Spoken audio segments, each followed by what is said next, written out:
Hello everyone, welcome back to our channel to our new blog. তো এখন প্রায় 6টা বাজতে যায় আর এখন ব্লগটা স্টার্ট করেছি। তার কারণ হচ্ছে ঘূর্ণিঝড় তো আমাদের হয়েই গেল। ঘূর্ণিঝড়ের নামটা বারবার ভুলে যাই, রেমাল আই থিঙ্ক। তোমরা কেমন মানে ঝড়টা কেমন দেখলে বা কেমন কি হলো সেটা অবশ্যই কমেন্ট করে জানাবে। আমাদের দিকে খুব ভালো মতোই ঝড় হয়েছে, বা ঝড়টাকে তোমরা কেমন এনজয় করলে এটাই বলতে চাচ্ছেন। ঝড়টা কেমন এনজয় করলে বা কি হলো সেটা অবশ্যই কমেন্ট করে জানাবে। আমাদের দিকে খুব ভালো মতোই ঝড় হয়েছে, বেশ মানে বেশ ভালোই ঝড় হয়েছে, মানে একদমই কম বলা যাবে না। রাত্রেবেলা মোটামুটি হচ্ছিল না, বাট সকাল থেকে খুব একটা বেশি মানে রাত্রে খুব একটা বেশি হচ্ছিল না, বাট আজ সারা দিন মানে সকাল থেকে এই জাস্ট বন্ধ হলো। এখন হালকা হালকা একটু আকাশটা ক্লিয়ার হয়েছে, এই যে।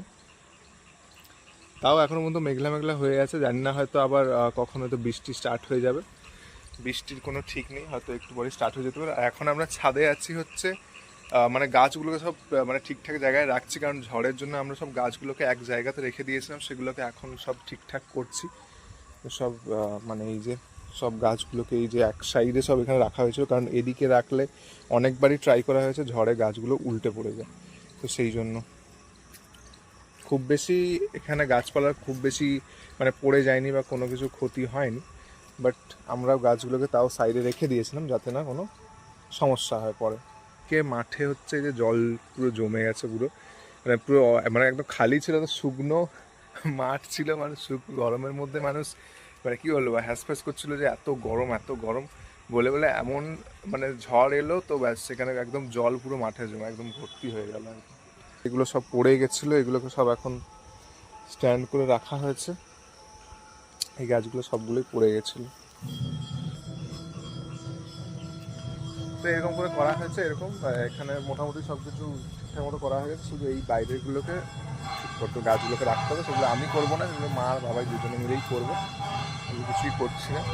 আর নিচে ওইখানে আমার এই ঠাকুরের দুর্গাপুজোর যে চালিটা ছিল সেটাও পড়ে গেছে ঝড়ের জন্য।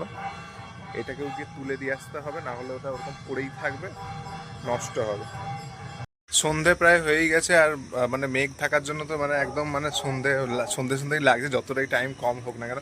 বাট সবাইকে জিজ্ঞেস করো, তার আগে মাকে জিজ্ঞেস করি ঝড়টা কেমন কাটলো মায়ের, সেটা একবার জিজ্ঞেস করো, বলো। ঝড়টা খুব খুব মানে এদিকে চলে আসো। হালকার উপরে কেটেছে। হ্যাঁ, সেটা আমাদের পূর্ব মেদিনীপুরে অবশ্য খুব একটা বেশি ক্ষতি হয়নি, সেটা খুব ভালো লাগছে। ঝড়টা হালকা হ্যাঁ, হয়নি, ঝড় ভালো হয়েছে, ঝড় বাট হয়েছে বাট কোনো ক্ষতির ক্ষতি পরিমাণটা হয়নি, ভীষণই সেটাই কম। হচ্ছে হালকা। সেটা খুব ভালো লাগছে, কারণ আমফানের মতো পরিস্থিতি হলে সেটা ভীষণ মানে প্রথম থেকে একটা টেনশন ছিল যে আগের মতো না হয়, মানে সবার মধ্যে একটা টেনশন ছিল হ্যাঁ, যারা আমফানটাকে দেখে যে, বাট এবারে সেরকম কিছুই হয়নি, সেটা খুব ভালো আমাদের জন্য। ক্ষতির পরিমাণ একদমই মানে না বললেই চলে, উলট হ্যাঁ। বাট পালট হয়ে কালকে গেছে। রাত্রেবেলা ঝড় যখন আসে তখন মা ঘুমিয়ে পড়েছে, মায়ের সঙ্গে সঙ্গে মা ঝড় দেখবে বলে মা ঘুমিয়ে পড়েছে। জানালা তো খুলে সেই জন্য সারারাত ঘুমিয়েছে, ঝড় দেখবে বলে। জানালা খোলা অবস্থাতে মানে বাতাস ঢুকছে জোরে জোরে, ঘুমিয়ে পড়েছে। আর আমিও তারপর ঠিক একটু পরে আমিও ঘুমিয়ে পড়েছি। বাট কালকে রাত্রেবেলা ঝড় খুব একটা হয়নি বলে অসুবিধা। তো নিচে চলে এলাম। আর বাড়িতে থাকলে যা হয় অবস্থা, মানে একটা বোরিং ব্যাপার সারাদিন। সেই কালকে বিকেল থেকে, কালকে মামা বাড়ি থেকে এসছি মনে হচ্ছে 6টার দিকে, সেই 6টা থেকে যা বাড়িতে ঢুকেছি তারপর থেকে তো আর বেরোতেই পারিনি বাইরে। কারণ তো এইসব কারণ মানে প্রাকৃতিক দুর্যোগের কারণে তো আর বাইরে বেরোনোই হয়নি। তো সেই জন্য মানে খুব বোরিং লাগছে। আর মানে বাড়িতে থাকলে একটা কি বলে একটা লেজি লেজি একটা ভাব চলেই আসে, যে সবসময় মানে যখন বাইরে যাওয়া হয় সব সময়, তখন একটা নিজের মধ্যে একটা মানে কি বলবো একটা এনার্জি থাকে যে হ্যাঁ এইটা মানে রেডি হয়ে যেতে হবে এরকম। বাট বাড়িতে থাকলে ঠিক ভালো লাগে না, ঠিক মনে হচ্ছে বসে বসে সারাক্ষণ ফোনই দেখি। বাট কালকে রাত্রেবেলা ফোন ফুল চার্জ করে নিয়েছিলাম, সবাই ফেসবুকে মানে দিচ্ছে, মানে সবাই দিচ্ছে চার্জ, ফোনে চার্জ করে নিতে হবে, মানে ঝড় আসবে এরকম, কারেন্ট আসবে না।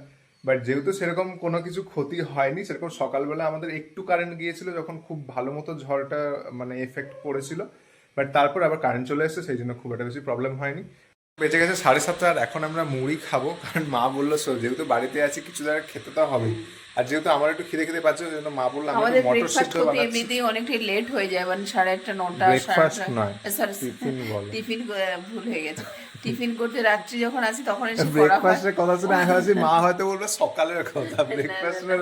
আমি ভুলে মাথা দিয়ে বেরিয়ে গেছে। যাই হোক, ঝড়ে মায়ের মাথায় দিয়ে সেই উড়ে জন্য ভাবলো গেছে। আজকে যেহেতু বাড়িতে এসে একটু তাড়াতাড়ি করে নে, 7:30 বাড়িতে বাজে। এসেছি, আবার বলে বাড়িতে এসেছি, বাড়িতে আরে আছি বাড়িতে আমরা। আছি, প্রথম থেকে একটু এই যে মটর সিদ্ধ আর মুড়ি, আমি মাকে বলেছিলাম ঘুগনি বানাতে, মা অ্যাকচুয়ালি রাত্রের জন্য ঘুগনি বানাবে বলছে, বাট তারপরে বললো আজকে যেহেতু যদি পেঁয়াজ দিয়ে ঘুগনি বানানো হয়, কালকে হচ্ছে মঙ্গলবার, কালকে খেতে পারবো না, সেই জন্য মা বলে কালকে সকালে একদম নিরামিষ ঘুগনি বানাবো, তো সেটা একদম মঙ্গলবারও খাওয়া হয়ে যাবে।